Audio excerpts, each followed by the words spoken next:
Ipakita ko lang pala sa inyo mga katabaders yung itlog natin na galing sa gold na pinakita ko sa inyo nakaraan.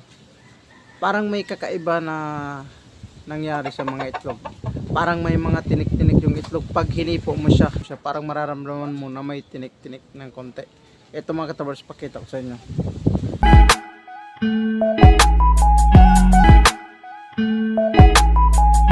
Ito mga katabaders, yung itlog natin na parang may mga tinik-tinik siya oh.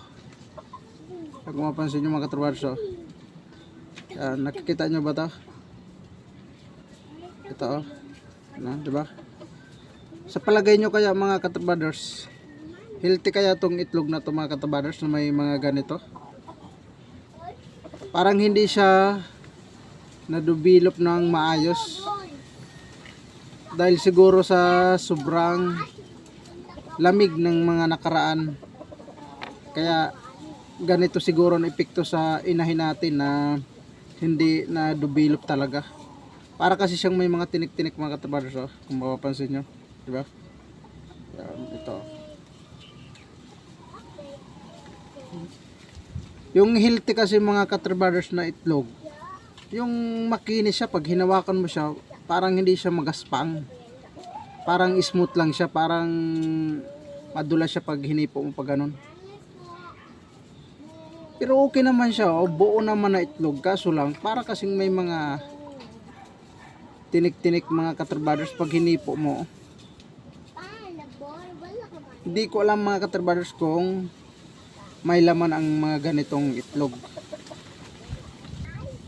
O diba, nakita nyo naman oh. Wala naman siyang butas, okay naman siya, makinis naman. Pero try ko rin ito mga katabaders i-incubate kung may laman mga ganito. Ito pala sa gold natin na inahin, yung pinakita ko sa inyo ng nakaraan, ganito yung mga itlog niya. Itatry ko pa rin ito mga katabaders sa pag-incubate. Malay nyo baka mayroon tong sisiw.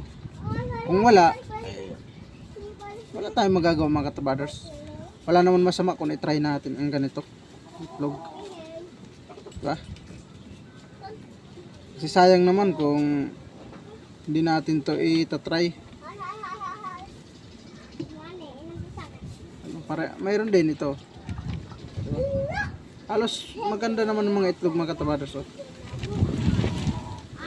Bilog na bilog naman. Sana may mga laman to mga katabaders, dahil ito yung una natin na pag-breed sa gold natin na i-convert doon sa pula natin na tandang. Kaya itatry ko rin yun mga katabaders. May isang itlog pa doon nandun sa inahin natin, hindi ko pa kinukuha para doon pa rin yun mag punta yung inahin natin. Pag kinuha kasi baka hindi na magbalik doon inahin, kukunin lang natin yung pag marami na. Yun lang mga katabaders, thank you so much sa inyo dyan lahat. God bless.